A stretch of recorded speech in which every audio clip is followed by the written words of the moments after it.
Limbdi civil hospital સામે આવેલ સૈયદ મોહલ્લા વિસ્તારમાં વરસાદ તો નથી વરસ્યો, પણ ગંદા ગટરનું પાણી વરસ્યું ત્યારે રહીશો ત્રાહિમામ પોકારી ઉઠ્યા છે।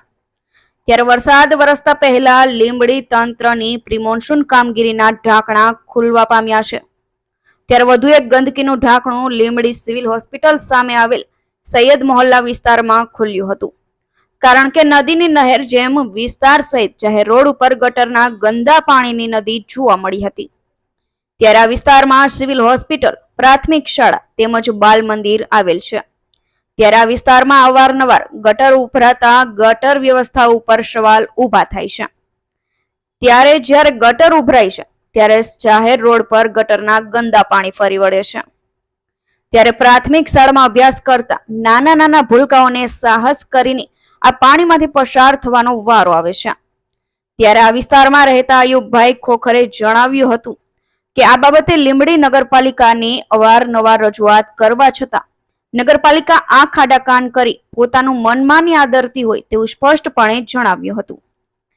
ત્યારે આ સફાળુ તંત્રની આંખ ક્યારે ખુલશે અને આ સમસ્યાનો ઉકેલ ક્યારે આવશે તે હાલ એક આ વિસ્તાર માટે મોટો પ્રશ્ન ઉભો થયો છે। ત્યારે હાલ મચ્છર માખીઓનો ઉપદ્રવ વધી રહ્યો છે। જો રોગચાળો ફાટી નીકળશે તો જવાબદાર કોણ? આવા પણ સવાલો ઉઠી રહ્યા છે। ત્યારે રહીશોની પડતી આ મુશ્કેલી દૂર કરવામાં આવે તેવી લોકોની માંગ ઉઠી છે। કલ્પેશ વાઢેરનો report, Gujarat national TV news, Surendranagar.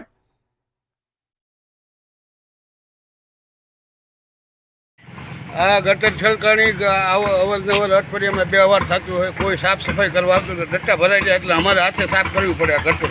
કેટલા સમયથી આ તકલીફ છે? આ તો ઘણા દોઢ વર્ષથી તકલીફ છે। પ્રમુખ સાહેબને કીધું, ઉપપ્રમુખ સાહેબને કીધું તો એ કોઈ નિકાલ જ નથી થતો।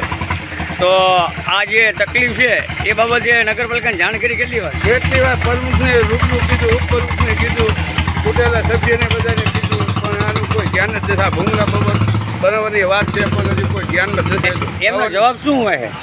બસ કે કરી દે છે, 5 મહિના 6 મહિનામાં કરી દે છે। તમને આ હોસ્પિટલ રોડ છે, અહીંયા રાધેશ્યામ મંદિર છે, મસ્જિદ છે, બધાને કોઈને સવારમાં 6 વાગ્યામાં દર્શન કરવા જતા, કોઈ નમાજી જતા હોય, હોસ્પિટલ છે સમજ્યા ને, સ્કૂલ છોકરાની સ્કૂલ છે, આ છોકરા બધા નિશાળી આવે એટલે આવી બહુ તકલીફ છે। ઘણા ટાઈમથી આવી રજૂઆત કરી છે નગરપાલિકા, પણ કોઈ ધ્યાનમાં દેતું નથી। હવે